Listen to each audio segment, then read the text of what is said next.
everyone, this is Bushra Khan. Welcome to Sama Podcast. Today we are live with Mr. Mohammad Nasir Iqbal Khan, a senior journalist. Assalamu alaikum. जी वालेकुम सलाम। कैसे हैं sir, आप ठीक अल्लाह हैं? का शुक्र, आप ठीक हैं? अल्लाह का शुक्र। आज सर मैं आपसे पूछना चाहूँगी और कुछ मेरी कुछ ओपिनियंस भी है और कुछ पॉलिटिकल बातें भी हैं जिसमें बात करते हैं हम सबसे पहले इसराइल की।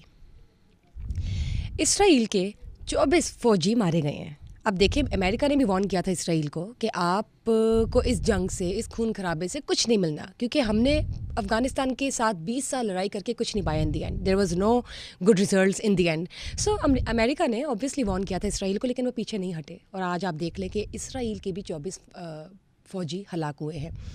दूसरी जानब सर मैं आपसे ये भी पूछना चाहूँगी इमरान खान के बारे में। जब हम बात करते हैं तो हाई कोर्ट जस्टिस आलिया नीलम की सरबराही में 2 रुकनी बेंच ने इमरान खान को 7 मुकदमात में उनको बहाल किया, उनकी ज़मानतें बहाल, हाँ ज़मानतें बहाल की, उनको रिलीफ मिले। जैसे शहबाज शरीफ को मिल रहा था जनवरी के फर्स्ट वीक में, हम सुन रहे थे कि रिलीफ पे रिलीफ मिल रहा है, तो इस बार सुनने को आ रहा है कि 7 केसेस में ज़मानतें मिली हैं मिस्टर इमरान खान को। लगता है उनका रिलीफ पे रिलीफ चलना शुरू हो गया as we are soon towards the execution of 8 फरवरी इलेक्शंस। दूसरी जानब जब मैं बात करती हूँ शहबाज शरीफ की, तो मुझे ये भी आपने बताना है कि शहबाज शरीफ और बिलावल भुट्टो के दरमियान पानी को लेकर इख्तलाफात क्यों हैं, क्लैशेस किस बात के आ रहे हैं। फिर आपने मुझे ये भी बताना है मेट्रो बस के हवाले से शहबाज शरीफ ने कहा है कि मेट्रो बस को हम और उसका जो रूट होता है उसको हम कसूर तक लेके जा रहे हैं, तोसी कर रहे हैं। फिर बाबरी मस्जिद की भी मैं बात करूँगी कि दुनिया भर के मुसलमानों की बहुत दिल आज़ारी हुई है। एक तो बाबरी मस्जिद को हटाकर राम मंदिर को बनाया गया और अब उसकी इफ्तिताह भी हुई है। इस हवाले से भी मैं जानूँगी आपसे। एक और चीज़ मेरे माइंड में आती है निगरान वज़ीर आला मिस्टर मोहसिन नकवी की। मुझे बताया शायद अपनी सीट से प्यार हो गया या उन प्रोटोकॉल से प्यार हो गया। I don't know what are the strategies behind as we go ahead. जाते जाते आपको पता है निगरान हुकूमत तो ख़त्म हो रही है, तो जाते जाते मुझे समझ नहीं, आपने मुझे ये बताना है कि वो चेयरमैन पीसीबी मुकर्रर हो गए हैं। Why? I don't know, I need to figure out and I want you to answer. मुझे कुछ बहुत से आज सवाल आते हैं मेरे दिमाग में, तो मैं चाहती हूँ कि आप मुझे प्लीज़ बताएं। Over to you. बिस्मिल्लाहिर्रहमानिर्रहीम। इसराइल के जो आपने इस तरह फरमाया कि 24 जी दरिंदा सिफ्त एहलकार हैं वो जहन्नम वासिल हुए हैं, और इससे पहले भी रोज़ाना की बुनियाद पर वो जहन्नम वासिल हो रहे हैं। 2-4 से मुख्तलिफ फिगर हैं। अगर आप देखा जाए तो ये शुरू दिन से जो इसराइली एहलकार हैं बददिल थे, खौफज़दा थे, डरे हुए थे, और इनकी तरफ से बारहा ये कहा गया कि जब हम हमला करते हैं तो हमारे साथ कोई गैबी ताकत मुज़ाहमत करती है वहाँ से, फ़लस्तीन की तरफ से। इसमें भी कोई शक नहीं है कि फ़लस्तीनियों ने, हमास ने शुरू दिन से सिर्फ़ और सिर्फ जो इनकी फ़ौजी तनसीबात हैं या फ़ौजी अहलकार हैं उनको टारगेट किया है। उन्होंने किसी इनोसेंट इसराइली को हदफ नहीं बनाया। और इवन देन जो कैदी थे इसराइल के, चाहे ख़वातीन थी या मर्द थे, उन्होंने ख़ुद बाद में मीडिया के सामने ये एडमिट किया कि हमारे साथ बहुत अच्छा हुस्न सलूक का मुज़ाहरा किया गया है फ़लस्तीनियों की तरफ से जब हम कैद में थे या गमाल थे। तो अब ये जो आलमी ताकतें हैं, इवन अमेरिका और बरतानिया, ये भी इस नुक्ते पर मुत्फिक हैं, एक पेज पर हैं कि आज़ाद फ़लस्तीनी रियासत जो नागुज़ीर है जी, लेकिन ये जो मलून नेतन्याहू है वो बज़िद है अभी भी, और मिस्र है कि नहीं मैं जंग को कंटिन्यू करूँगा।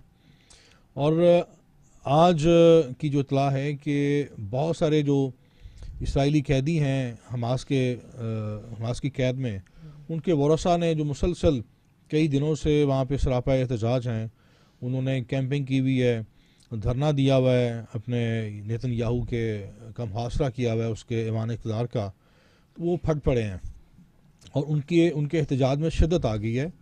क्योंकि मैंने अर्ज़ किया ना कि शुरू दिन से उनके ऊपर एक खौफ तारी है हमास के मुजाहिदीन का, और मुसलसल तमाम तर ये जो कश्तो खून है और बर्बरियत है, फस्तायत है इसराइल की, उसके बावजूद हमास के कदम नहीं डगमगाए। वो अपने बिसात से कहीं बढ़कर मुज़ाहमत कर रहे हैं और अपनी सरज़मीन का दिफा कर रहे हैं, और मुसलसल इसराइली की जो फ़ौजी तनसीबात हैं उनको निशाना बना रहे हैं, और इसराइली दरिंदों को मौत के घाट उतारे, उनको जी। जहन्नम वासिल कर रहे हैं, तो उनके कदम उखड़ चुके हैं। और यहाँ तक रिपोर्ट्स आई कि बहुत सारे इसराइली फ़ौजी मैदान जंग छोड़कर भाग गए हैं, और कई हज़ारों में ऐसी तादाद है इसराइलियों की जिन्होंने वतन छोड़ दिया, जिन्होंने कहीं और हिजरत कर ली इसराइल से।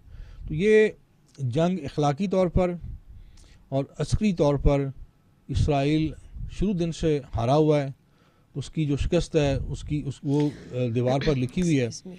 लेकिन चूँकि उनके पास कई मुल्कों की जो जंगी एक हमायत हासिल है, सफारती हमायत हासिल है, और उन्हें मुसलसल कुमक मिल रही है, जंगी साजो सामान वहाँ पहुँच रहा है मुख्तलिफ़ मुल्कों से।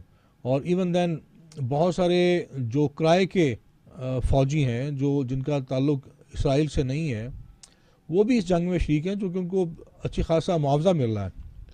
उसके बावजूद मैं समझता हूँ कि 100 आज गालबन 10वां या 9वां दिन है इस जारियत को, बरवियत को शुरू हुए, और इतने दिन तक मुज़ाहमत करते रहना, अपना दिफा करना और अपने टारगेट्स अचीव करना, और फिर वापस जाके अपनी पनाह गाहों में छुपना, ये हमास की बहुत बड़ी एक बेहतरीन अस्करी हिकमत अमली है जिसमें वो कामयाब रहे हैं। और बज़ाहिर ये तासुर था कि शायद कई इस्लामी मुल्क आगे आएंगे और ये जो मार्का है इसमें हमास पूरी तरह गलबा हासिल करेगा और इसराइल पसपा हो जाएगा, इसमें कोई शक नहीं, पसपा हुआ। लेकिन अमलन और एलानिया तौर पे मासवाए ये जो खोसी हैं यमन के, उन्होंने हमले किए हैं मुसलसल। वहाँ से जो समंदर से गुज़रते हैं बहरी जहाज़ इसराइल के, इवन अमेरिका के जहाज़ पर भी उन्होंने हमला किया है, चूँकि उनको टारगेट किया है अमेरिका ने और बरतानिया ने, और इस खोसी जो हैं वहाँ पे उनको शहीद किया है। तो वो अपने तई वो भी मुज़ामत कर रहे हैं। मैं समझता हूँ कि नेतन्याहू भी एक जनूनी आदमी है, इंतहा पसंद शख्स है, और जिस तरह आपने फरमाया कि मोदी ने ये जो बाबरी मस्जिद के मलबे पर, उस मुक़द्दस सरज़मीन पर, मुक़द्दस मुकाम पर ये जो मुतनाज़ा राम मंदिर तामीर किया है, ये भी एक पॉलिटिकल स्टंट है, एक इलेक्शन का उसने मैं समझता हूँ अपना एक तीसरी टर्म के लिए ये बेस कैंप बनाया है, इसको अपना एक कहना चाहिए वोट कार्ड बनाया है। राइट। और उसका जो कह लें मैनिफेस्टो कह लें या उसका स्लोगन कह लें, उसका नारा कह लें, वो ये राम मंदिर था। और अब देखिए उसकी टाइमिंग देखें कि एन इलेक्शन के दिनों में उसका इफ्तिताह किया गया है, और उस इफ्तिताह में जो भारत की अशराफिया है, भारत के उमरा हैं, भारत का अमीर तबका है,